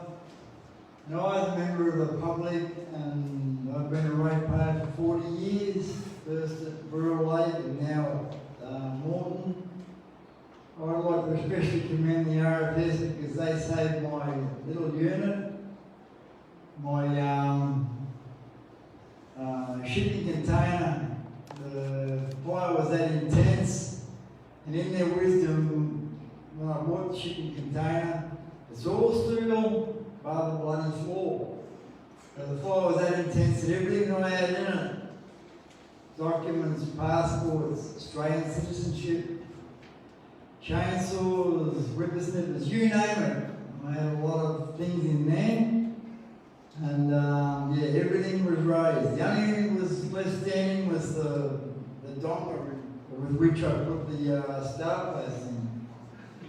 So yeah, my thanks especially to the RFS for saving my unit. My thanks to the National Parks and Wildlife, police, everybody involved, too many to mention. Thank you.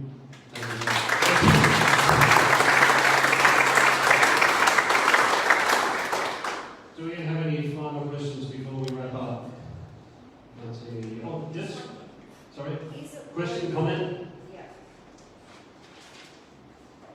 Is it worth us writing to anyone to be able to speed up things for council? We appreciate the breadth of what you've been doing, and I appreciate we have to be patient as well as being told. If we write letters to state and federal levels, is that helpful based on fact rather than emotion? I think it's important. Look, I encourage, the last part of what you said is the most important. They're based on fact, not emotion. So if there are issues that you need to move ahead based on fact, then by all means do that. I can assure you that the connections, the relationships between all levels of government on this response are very, very strong. Yep. We are working very well together. We're having weekly meetings at a regional level, at different subcommittees. There's a whole lot going on. Department of Revenue and Cabinet, State Government, Federal Government departments. We are all talking together, all the state agencies. So the best thing that you can do is just keep that feedback coming back. I think it's a central point back to council through those recovery teams. It's not there anymore, it's not. But it's a business as usual. We can just get on with it and implement it. Or if it's roadblocks, we take back through that process. It's going to be a quicker process to do that because we are in touch with those relevant people than your comments, correspondence going to the various government departments. We've got some more questions now. Up the back, sir. This one, I'm Chris from East Lynn. And I know this is outside the council's jurisdiction, but is there anybody here that can answer some questions on communication?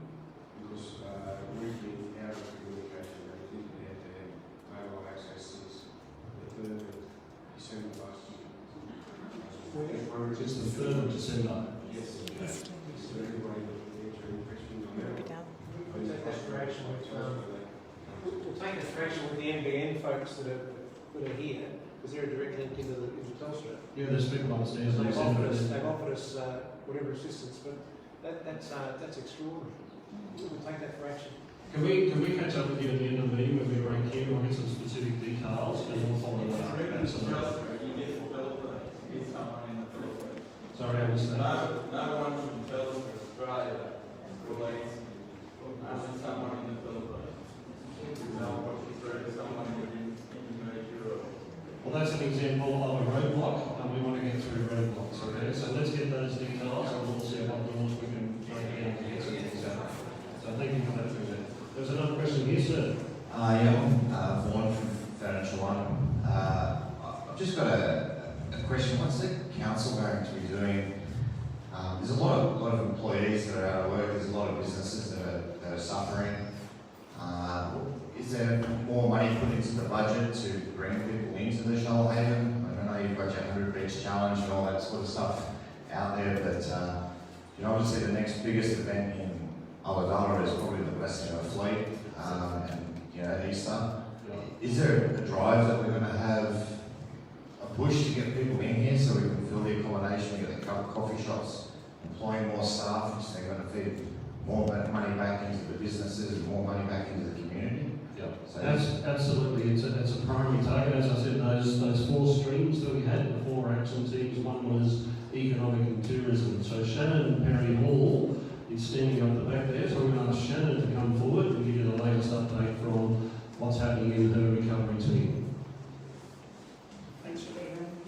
So there is a lot of work going on in that space. As you can imagine, we work really closely with EOC to get the message out to people that it was safe to return. So we did that 2 days after that message went out that it was safe for people to come back. We launched our recovery campaign.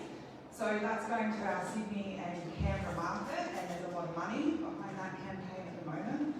We're doing a lot of work around making sure people know what there is to do and see here, and the areas that haven't been impacted, and really starting to lobby state and federal government around what they can do to help us support that. Okay. We're also supporting a lot of work that local groups are doing. So we've got business chambers, local tourism groups doing a lot of work themselves. So making sure we've got support and funding available to help amplify their messages into that Sydney and Canberra market.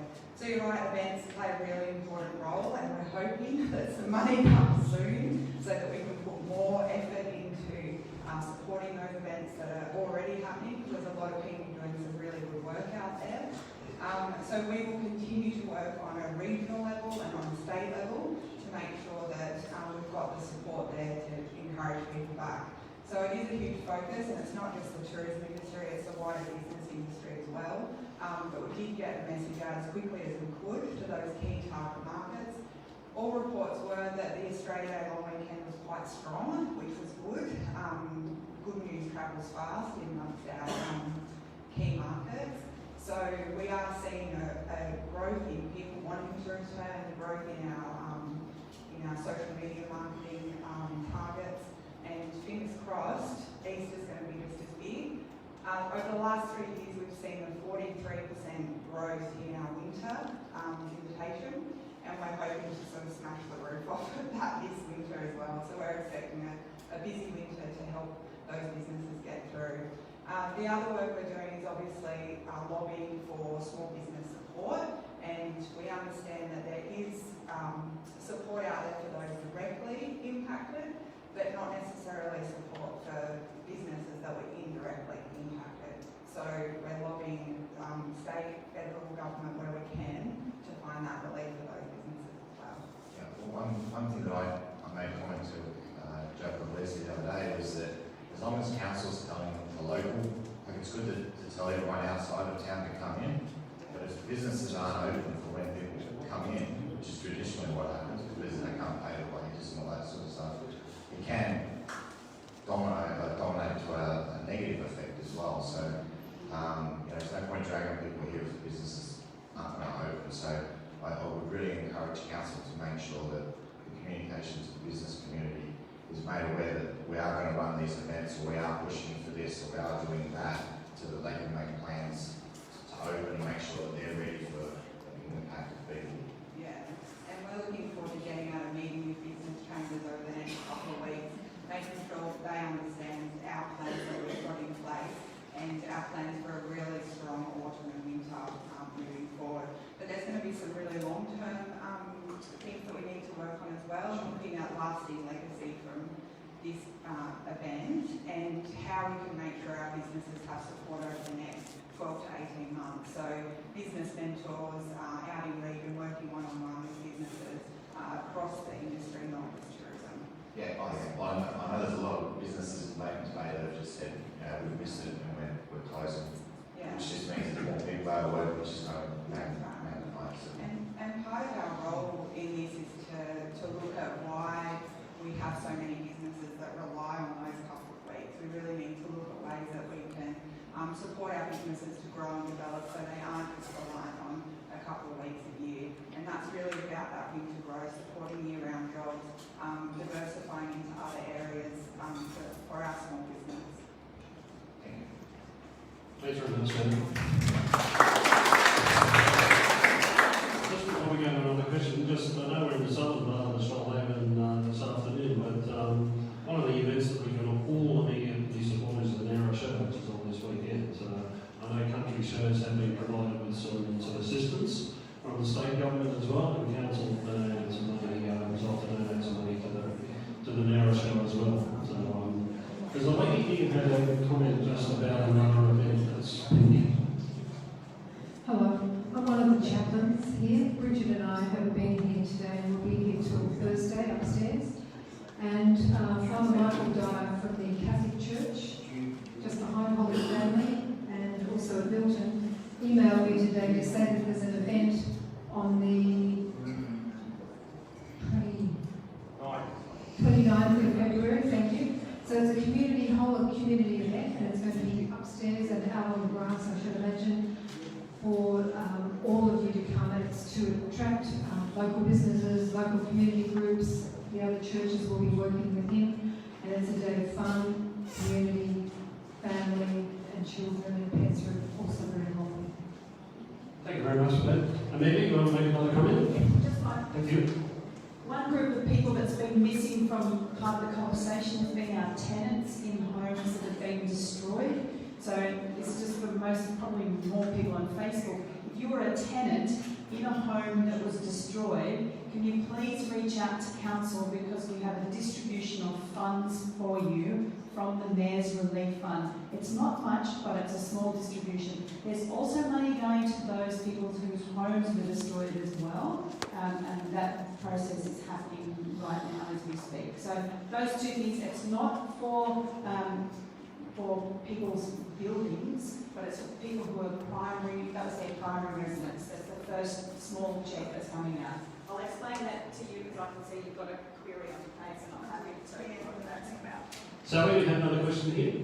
Yeah, I've just got a couple of questions actually, but we're on Shoalhaven Road, we've got 24 acres. My husband's had a house, but all our acres are gone, our fence is gone, and we've still got trees that are coming down that are extremely dangerous. The SES came in and removed one of them, and it's in our paddock. And we're trying to get the paddocks back from the horses to have them move the horses off.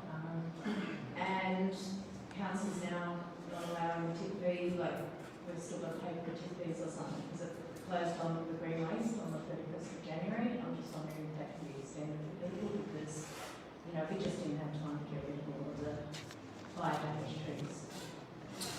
Is disposing part of your fire damage, can I ask you insured? Yes, we are insured. I would encourage you to keep those receipts and claim those fees back from your insurance company. For the trees? Well, if they're fire damaged, then I would talk to your insurance company. It's like anything gardens or anything covered by insurance. They're not. They're not covered by insurance, and it's just, it makes it very difficult. We have a lot on our plate.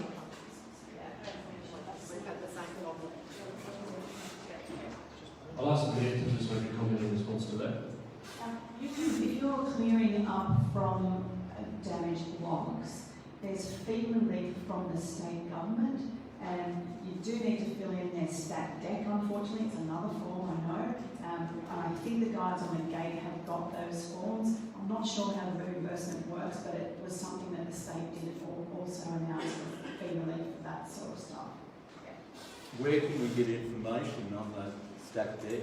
It's on the council's recovery webpage. What we'll do, we've made it, we'll make a note of that, Tim. If we can take that back, we'll chase up that information and get some information out through the website, through our other media channels, through Facebook, and probably a press release as well when we get into the media, but that's the process to follow. But thank you for that comment. Yeah, and the other one too, it's just a general question, but it's been on Facebook a lot, but I think it needs to be brought up here, to be taken back to Shoalhaven Council about the water issues up at Joel Park. We did not have any water whatsoever on New Year's Eve from 10 o'clock onwards, and then on the Saturday the 4th, when the subway was meant to come through, an hour prior to that, no water. And I understand there might be something to do with the water pressures and everything, but it needs to be addressed because Conjola Park was left to burn. We were just sitting back.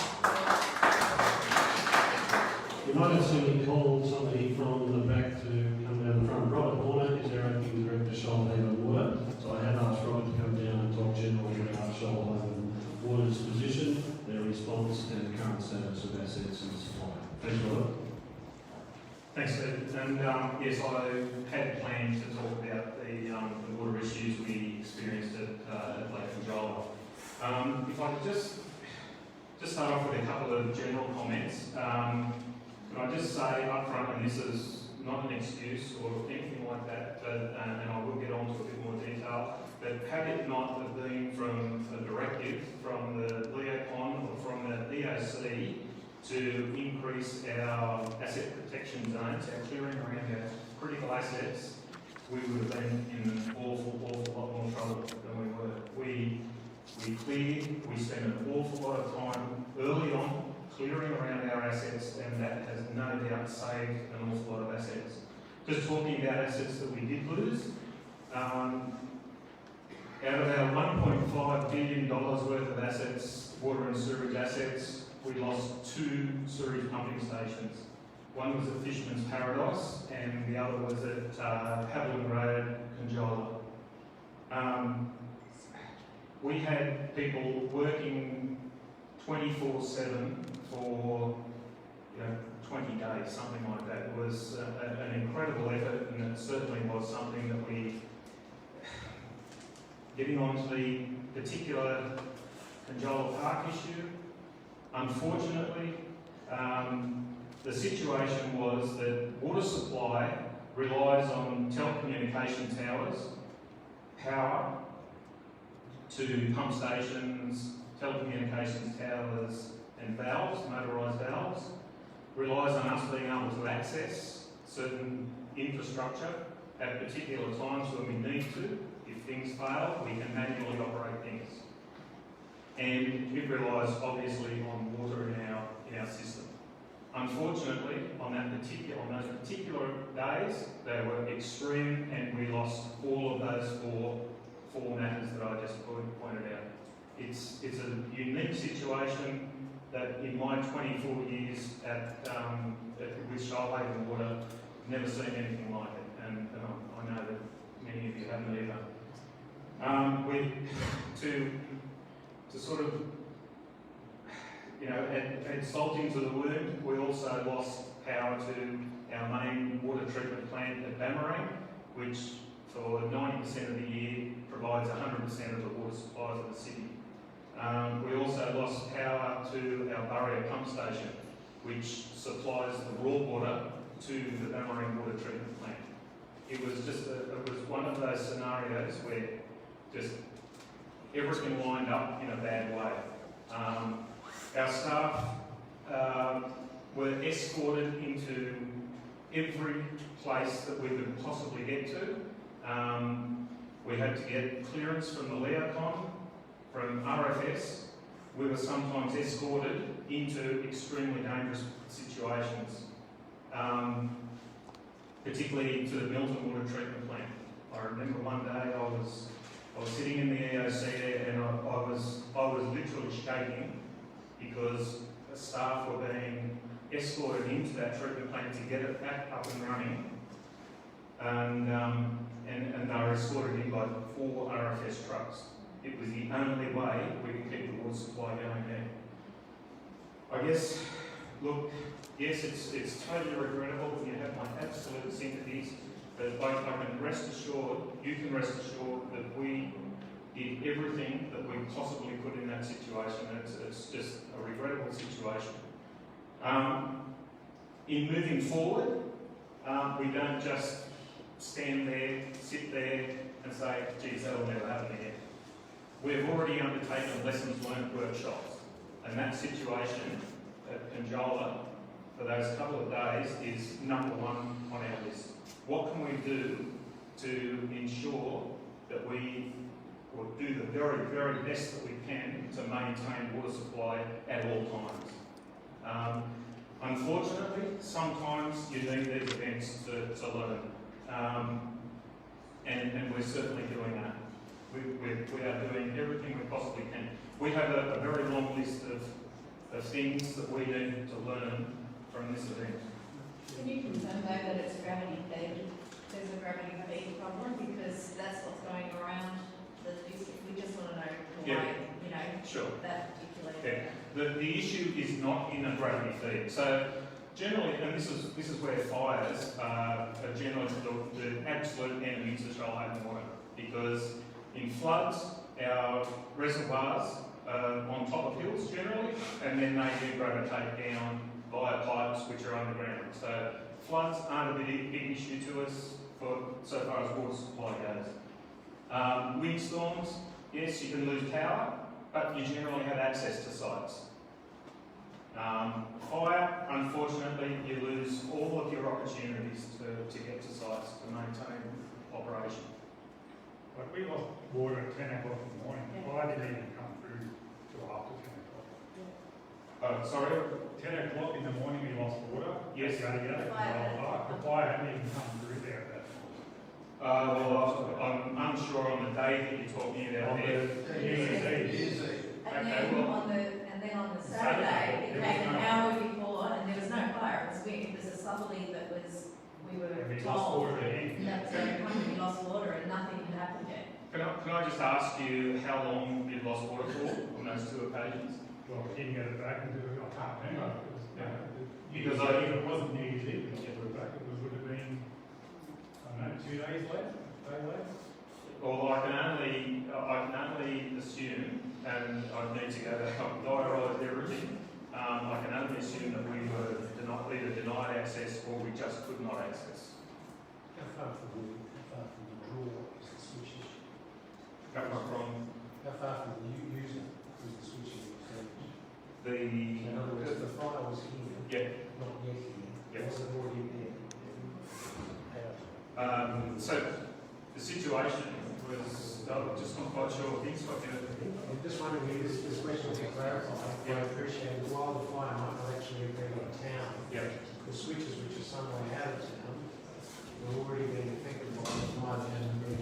Well, that's right. The fire does not have to be in the location of a village to impact on a village. So water supply systems are really quite complex. Now, there's when you talk about, as I mentioned, transferring water from Bamarang, all the way from Bamarang down to Lake Conjola, there are a number of valve systems, motorised valve systems, pump systems, and if any of those are impacted by the fire, well then that impacts getting further water down further south. Can I make a suggestion? I just want to test this with the Conjola residents. Conjola Park. Sorry, Conjola Park, I'll make it clear. With the Conjola Park residents who want to talk about water, now this is a suggestion, so you can move me out of the room right now. So what these guys do on an hourly basis in the Emergency Operations Centre is they put together SIT reports. So the situation report tells you what's actually happening on the ground with everything in the moment. Okay? That's all information that is collated throughout the entire disaster, so it's available information for Rob to go back to and have a look at.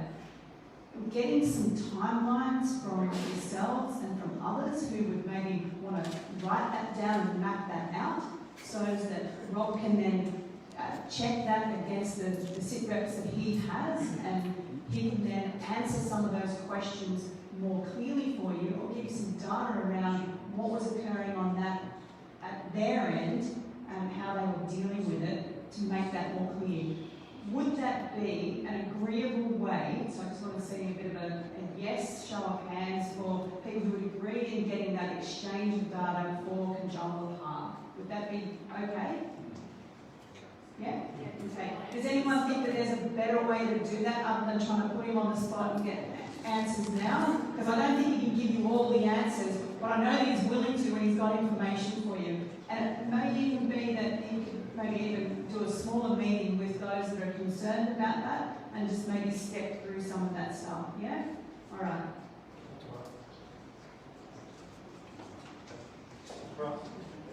Thanks for that, Rob. Do we have any final questions? We've probably got a little bit over time, but happy to do that. Yep, one up here. Oh, sorry, gentleman up the back. Yeah, this is not going to be a very popular question, and it's aimed at Mark and Jeff, is it? Police and RFS, and it's to do with the roadblocks. So, for me, I live out of Little Forest Road. I know most of the people here at Conjola, and I've helped to make Ferry's block down in Conjola. He was one of the ones shown around. I don't know if you know him. Lives down the cul-de-sac in the valley, looks down the valley to the boat ramp. So I've been out there and I've seen the devastation. It's bloody terrible.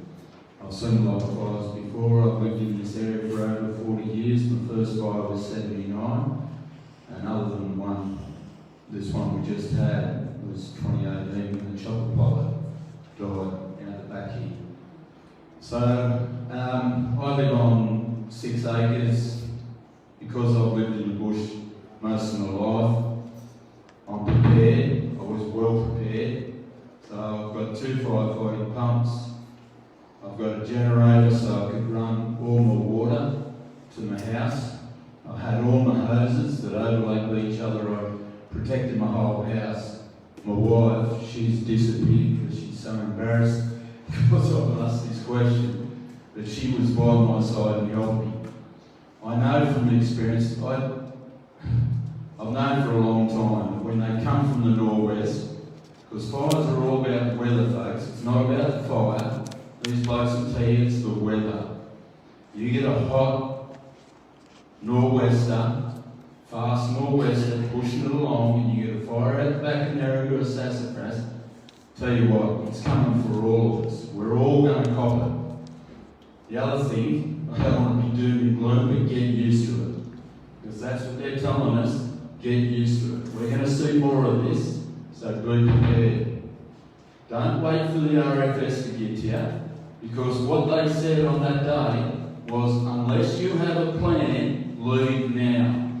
So I knew exactly what was going to happen to me, and that was I was not going to get help from anyone. The police, the SES, SCUMO, the army, anyone. No one was going to come and help me. The only one I was going to save my house was to do it myself.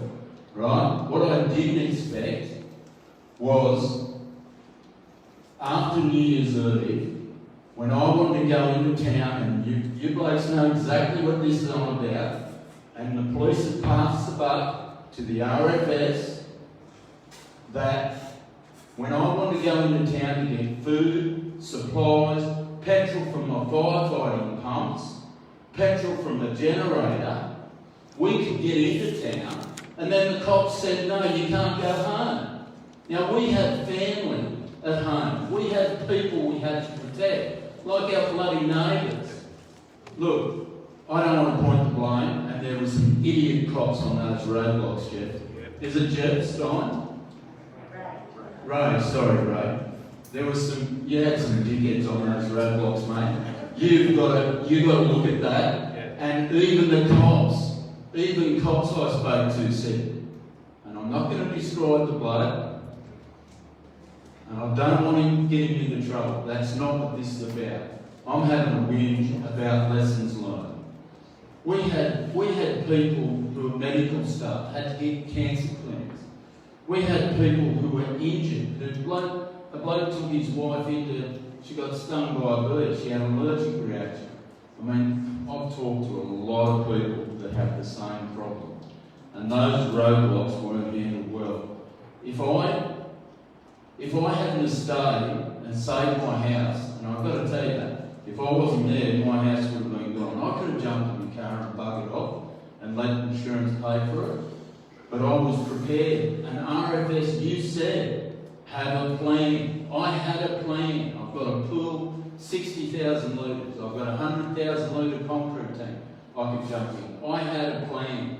But part of that plan is having my fuel to fight the bloody fires. And I had to face it again on the 4th of January. And I wasn't allowed to get my food and fuel. Yet we had bloody looters and vandals going on our property. Now they got through the roadblocks. I ran the roadblock. And I've had a cop said, so I can come to your place and lock you up. And I said, go for it, mate. I'll tell the judge exactly what I did.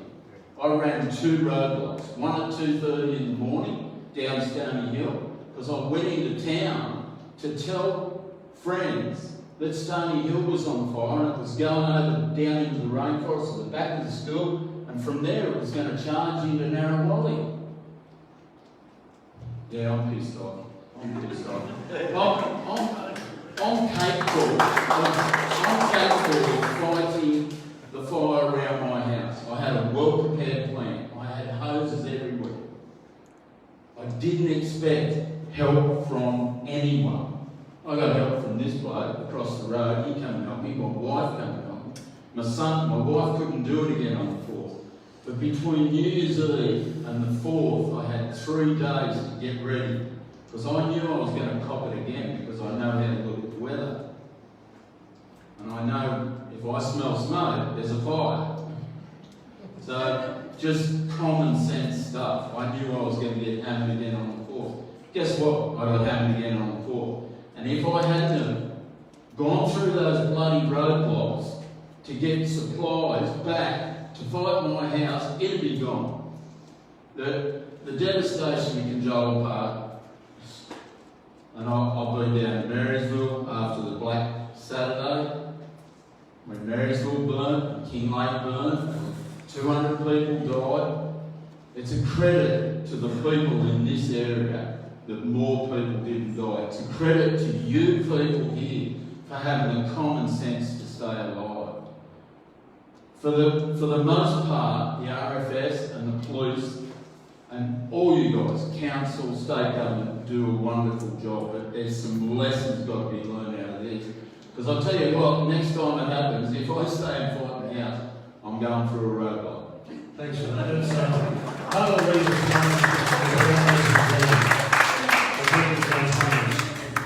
do we have any final comments before we wrap up? Yes. We'll make this the last one. I have to agree with you on that. That wasn't going to be my point, but I'm from Wally Point. We burnt a month before anyone else. And for the people that stayed in Forth, I wouldn't have a house if we didn't stay. I worked at the fire shed. I fed fire crews. We had hundreds of people there to feed. And the media could come in, the food truck could come to houses every day, holiday houses, that people weren't even there. We couldn't get food. We had to put private boats in the water for a 50-minute boat trip out to Wally Point. I was sick to my stomach every time I did it. And while I had a house, around our house is an absolute mess.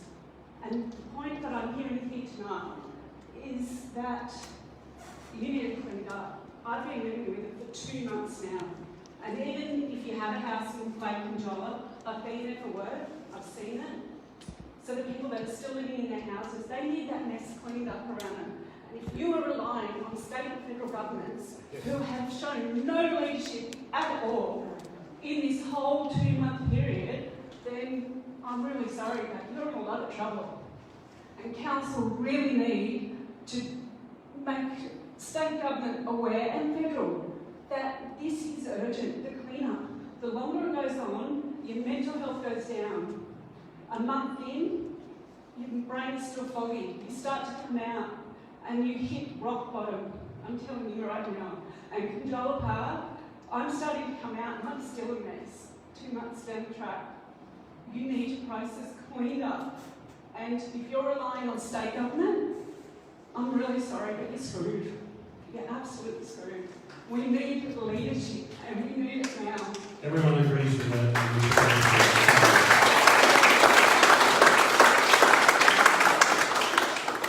Okay, we might wrap up. Thank you so much, everybody, for coming out tonight. This is all part of the healing and recovery process, to share those stories. So we hear that loud and clear. We share the pain, we sympathise, but we need to work together to get through this. As we said, this is a marathon, but we are working together as hard as we possibly can. So, how long is it the fast recovery?